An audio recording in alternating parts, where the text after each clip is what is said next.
When the prophets invited people to monotheism, the arrogant ones became aware of a truth. The prophets invited people to something inherent in human nature. And what the prophet invited people to is in harmony with reason, conscience, emotion, and innate disposition. They said, we cannot take a stand against this invitation, especially the oppressed, those whose rights have been taken away, and those who have been enslaved respond to the invitation of these prophets in search of dignity. What did the arrogant ones do? They attributed the most disgraceful titles to the prophets. They called them sorcerers, soothsayers, poets, and madmen, as we learn from the Quran. They said, your aim is not to do good to people, but to exalt yourself on earth, to gain status, power, and wealth. Just like Pharaoh said to Musa, they said, you are struck by our gods. They said the prophets were madmen or lunatics. So the question here is, did any prophet ever do anything in their life to deserve these insults directed at them? No, they did not. Did the polytheists not know that the prophets were the most truthful among them when they called them liars? When they called the prophet a poet, did they not know that the Quran was not poetry? When they called the prophet a soothsayer, did they not know that he was not a soothsayer? They did. But in order to create a barrier between the people and the invitation, they assigned the prophets titles that the people found repugnant and undesirable. Today, global arrogance works in a similar way. First, it brands certain groups or communities with negative names. It vilifies them. It associates everything that people find undesirable with these groups. Sometimes it targets a specific community, often an Islamic group. In the past, it was the Muslim Brotherhood, then Al-Qaeda. Currently, it is ISIS, and lately, Boko Haram, and similar organizations. In Turkey, it was once Hezbollah. For a time, it was Iranian groups. At another time, it was Saudi groups. It turns a title into a brand. Then, through the media and the so-called religious leaders who are nothing more than agents of tyranny, it makes that concept, that brand, as repugnant as possible in the eyes of the people. No lie unspoken. If a preacher emerges anywhere, and they fear its impact on the masses, they directly label that preacher with that tag and name them accordingly. For example, let's mention something we have experienced ourselves.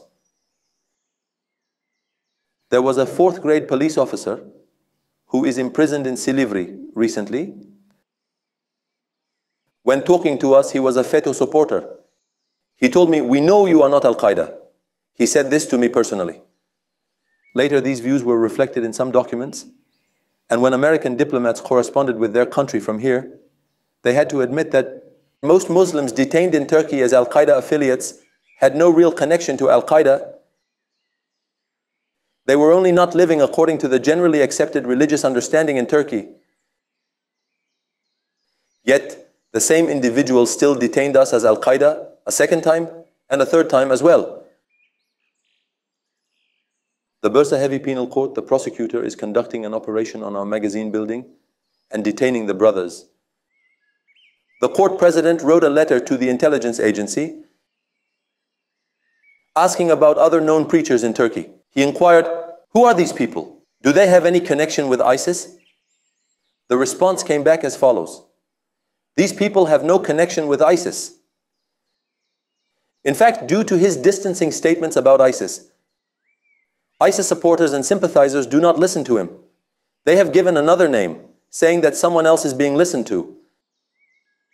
Now the real issue here is that this is the government's opinion in secret rooms and at the decision-making table. Yet, 3 months later, the same government can conduct an operation against you as ISIS. The same government's police and prosecutor can open a case against you under the label of ISIS. Why is that?